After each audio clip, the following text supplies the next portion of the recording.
안녕하세요. 반갑습니다. 여러분의 자기계발과 성장을 도와드리고 정보 공유를 위해서 힘쓰는 선아원장쌤입니다. 오늘 제가 가지고 나온 책은요, 삶의 쉼표가 필요할 때입니다. 이 책은 꼬맹이 여행자, 본명은 장영은 씨입니다. 행복우물에서 나온 책이고요. 퇴사 후 428일간의 세계 일주를 하면서 그 에피소드와 자기의 생각들을 담은 그런 책인데요. 굉장히 제가 젊은 나이에도 이렇게 단호하게 퇴사를 하고 세계 일주를 한다는 것은 쉽지 않잖아요. 그래서 제가 좀 더 감명 깊게 읽었던 것 같고요. 오전에 한 2-3시간 동안에 한 권을 다 읽었습니다. 꽤 두꺼운 책이거든요. 거의 한 2cm, 1.5cm 이상 되는 좀 두꺼운 책인데 굉장히 글자가 많은데도 그림도 가끔 사진도 있습니다. 이렇게 본인이 세계 일주를 하면서 찍은 사진들이 있고요. 이 책을 읽으면서 제가 느꼈던 것은 행복이란 시간이 많아서 또는 뭐 돈이 많아서 그런 게 아니고 자기의 어떤 하고 싶은 일을 할 때 그리고 자유를 느낄 때, 그럴 때 행복한 시간이 아니었나 생각이 다시 한번 들었습니다. 자, 이 책을 읽기 전에, 그 영상을 보시기 전에 구독과 좋아요 눌러주시면 감사하겠습니다. 자, 별명이 꼬맹이 여행자라고 불리기도 한답니다. 고등학교를 졸업하기도 전부터 금융감독원에서 최초의 고졸 정규 직원에 입사했다고 하네요. 5명 중 하나로 사회생활을 시작했고 5년 동안 근무하면서 어린 나이에 성공했다고 부러워하는 주위의 시선과 달리 행복하지가 않았고 결국 퇴사를 하게 되었다고 합니다. 이왕 백수가 될 거라면 더 넓은 세상에서 다양한 경험을 해보자고 세계 일주를 떠나 428일간 6대륙 44개국을 여행하고 돌아온다. 현재는 여행을 통해 느낀 것들을 공유하며 26 늦깎이 대학생의 불확실한 미래를 즐기며 하루하루 소소한 행복을 느끼며 살아가고 있다라고 하네요. 이 책을 읽으면서 저는 젊은 사람이 정말 대단하다 그렇게 생각했고, 그리고 무엇보다 중요한 것은 그 가족들이 응원을 해주는, 처음에는 조금 반대를 했지만 응원을 해주는 그런 내용들이 굉장히 감명 깊게 읽었던 것 같습니다. 심히 간절한 순간들이 있다. 앞만 보고 달려왔다고 생각했는데 뒤돌아보니 아무것도 남지 않았을 때, 내가 지금 어느 곳을 향해 가고 있는지 방향을 잃어버렸을 때, 나를 괴롭히는 모든 것들로부터 벗어나고 싶을 때, 내게는 지금 딱 그랬다라고 합니다. 처음에는 퇴사를 한번 하면 전업 대학생으로 돌아가려 했다. 23살이란 다소 늦은 나이에 신입생이 되었으니 졸업을 하고 새 직장을 구하려면 한시라도 낭비할 틈이 없다고 생각했으니까. 그런데 그렇게 살아가면 퇴사 전의 삶과 무엇이 달라진 걸까? 오늘 행복하지 않아도 내일은 행복할 거라고 믿으며 하루를 희생해 나가는 삶. 나는 그 삶의 쉼표를 찍고 싶었다. 그때 한 가지 생각이 스물스물 기어 올라왔다. 평생 이룰 수도 없을 거라고는 생각조차 하지 못했던 꿈. 세계 일주. 이걸 실현시킬 수 있는 인생에서 한 번뿐인 기회가 바로 지금이라고 생각했다. 이럴 것이 없었다. 책임져야 할 가정이 있는 것도 애인이 있는 것도 아니었고 무언가 도전하고 실패해도 괜찮을 학생 타이틀이 있는 지금이 바로 적기가 아닐까라고 생각했다고 합니다. 게다가 아주 만약에 내가 퇴사를 후회하는 순간이 온다면 스스로 위로할 수 있을 것 같았다라고 하네요. 그런 생각하는 것부터 시작이 아니었나 저는 그런 생각을 하게 됩니다. 세계 여행을 떠나야겠다고 결심하던 순간 환불이 불가한 편도행 티켓을 샀다. 돌아오는 날짜가 적혀있지 않은 이 티켓이 메일함으로 날아온다. 엄마 몰래 다른 짓을 하다가 걸린 아이처럼 마음이 자꾸만 쿵쾅거린다. 한정된 기간에 누리는 짧은 일탈로는 완벽한 이방인이 될 수 없었다. 시간이라는 놈은 모래시계를 세워둔 채로 자 마음껏 행복해져 봐 라고 외친 뒤 조금씩 줄어가는 모래를 보며 나는 조롱하듯 했다. 오늘부터 날짜를 헤아려 보는 것을 잠시 멈추기로 했다. 내일이 월요일이나 화요일일지라도 나에게는 일요일만 가득 찬 날들이 펼쳐져 있으니까 시간의 속박에서 벗어나는 것부터 장기 여행의 시작일지도 모른다. 이제는 넓은 세상의 앞만 보고 달리는 편도행 인생을 살아봐야지. 언젠가 돌고 돌아 다시 편도행 티켓으로 돌아오는 그날까지. 굉장히 멋진 생각이 아니었나 저는 그런 생각을 합니다. 마치 중심을 잡지 못하고 이리저리 흔들리는 기분이랄까. 내가 상대에게 너무 의지하려 한 탓일지도 모르겠다. 하지만 안타깝게도 나는 마음을 적당히 내어주는 방법을 모르는 서투른 여자였다. 게다가 여행지에서 만난 사랑은 끝이 뻔하게 보이는 일이 아닐까. 내가 누군가를 만나게 된다면 끝이라는 단어를 떠올릴 수조차 없을 만큼 오랜 시간 동안 함께 있을 수 있는 사람을 만나고 싶었다.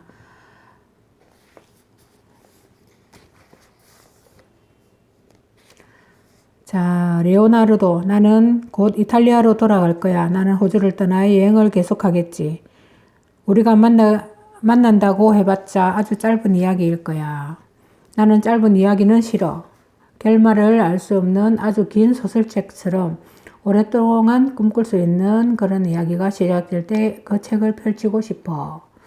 약간의 침묵 끝에 꺼낸 나의 말에 그는 아무런 대답도 하지 않고 핸드폰으로 노래 한 곡을 틀었다.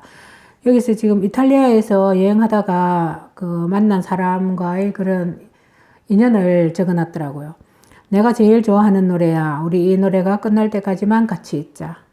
스피커에서는 이탈리아어로 된 노래가 흘러나왔다. 레오나르도가 하나씩 해석해 주었다. 하루하루 나와 커피 한 잔만 마셔줘요. 딱 커피 한 잔만. 그 시간 동안만 우리 함께 해요. 그런 내용이라고 합니다. 자, 파도를 타기 위해서는 세계 일주를 하면 서핑에 꼭 도전을 하고 싶었다. 발리의 해변에서 파도를 타는 모습을 떠올리면 상상만 해도 멋져 보였으니까. 그런데 정작 서핑을 배워보니까 파도를 타는 순간은 진짜 찰나더라. 오히려 집채만한 파도가 나를 자꾸만 뒤로 밀어내도 버티면서 보트를 끌고 한참을 앞으로 나아가는 게 파랄이었지.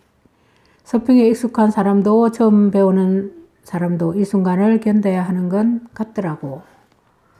괜스레 답답하고 일이 잘 풀리지 않아 바다 한 군데를 허우적거리는 것 같은 날. 그럴 때마다 서핑을 하고 있다고 생각해봐. 인생이란 파도를 즐기려면 지금 이 순간을 견뎌야 하는 거야.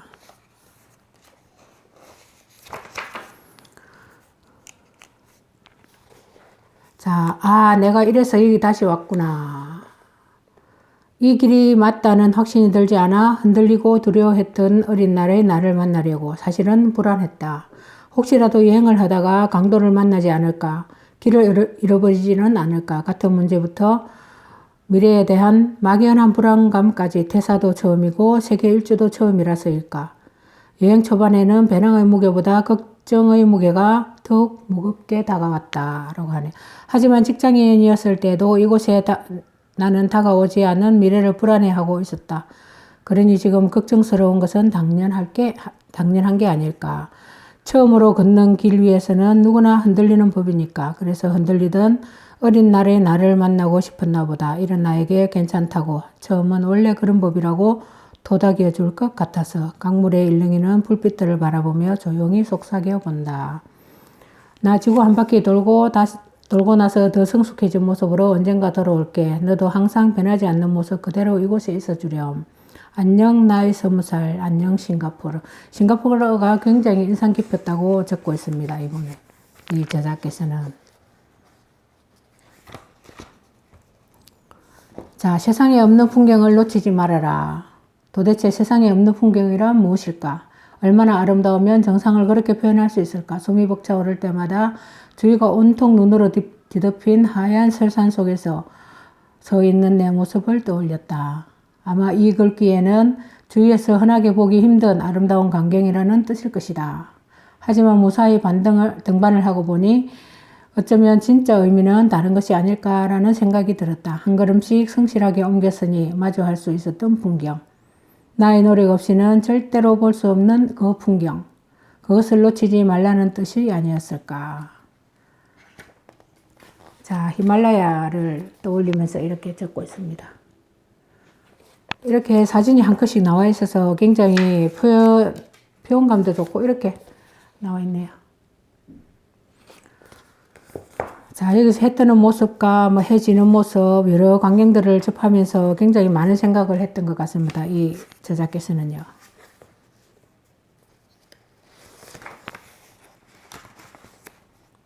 이 한 권을 제가 단숨에 읽으면서 꼭 필요한 내용들만 이렇게 발췌했는데 굉장히 좀 분량이 많아졌습니다. 그래서 2부까지 소개해 드리도록 하겠습니다. 사람을 보내야 하는 일은 비단 죽음뿐만은 아닐 것이다. 멀쩡히 살아있어도 다시는 보지 못하게 되어버린 사이도 있을 테니까. 이별에도 장례식이 있다면 얼마나 좋을까. 충분히 슬퍼할 수 있는 그런 시간. 그래서일까 천천히 사랑하는 법을 알기에는 어렸던 첫사랑이 떠올랐다. 사랑은 소유가 아니라는 것을 머릿속으로만 이해했던 그 시절. 조금씩 삐그덕거리던 우리 사이는 갑작스럽게 끝이 나고 말았다. 그때 덤덤하게 보냈더라면 아직도 남아있는 통증을 드러낼 수 있었을까. 대개 이별은 너무나 갑작스럽고 그렇게 떠나보내기 쉽지 않다. 고개를 들어 강물을 바라본다. 그리고 하나씩 떠올려본다. 미움, 그리움, 그리고 옛사랑. 이 감정을 표현할 수 있는 단어들을 이곳에서는 묵혀놓았던 감정도 태워버릴 수 있을 것 같았다. 천천히 그리고 덤덤하게. 그렇게 적고 있습니다.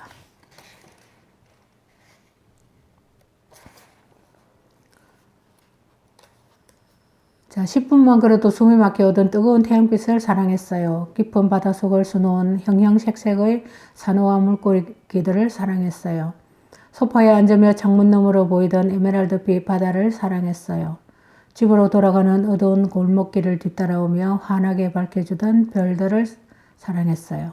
하지만 살면서 다시 다합에 돌아올 일은 거의 없을 것 같아요. 제가 다합이라는 이곳을 여행할 때를 가장 감명 깊게 읽었습니다. 그래서 이렇게 발췌를 해놨습니다. 하지만 살면서 다시 다합에 돌아올 일은 없을 것 같아요. 이 모든 걸 사랑하게 된 이유는 지금 이 시기를 함께 보냈던 당신들이었으니까요. 처음에는 많이 슬펐어요. 이 작은 도시에서 만나 가족처럼 엉겨붙어 살던 여인들을 시간이 지나면 이 모습, 이 마음 그대로 만날 수 없을 테니까요. 하지만 그렇게 더 소중할지도 몰라요. 이곳에서 보낸 3, 4월은 아름다운 봄이었어요.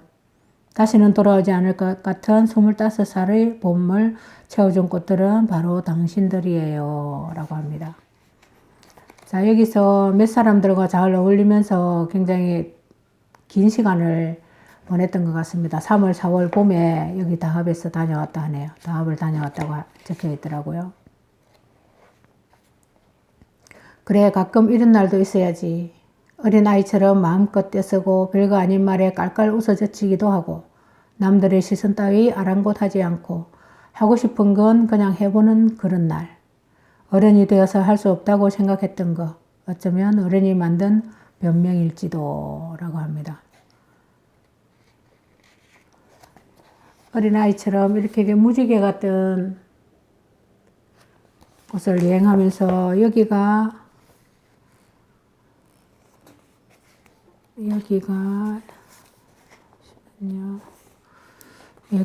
굉장히 이분의 그러니까 사진도 굉장히 멋지게 잘 찍었더라고요. 이렇게.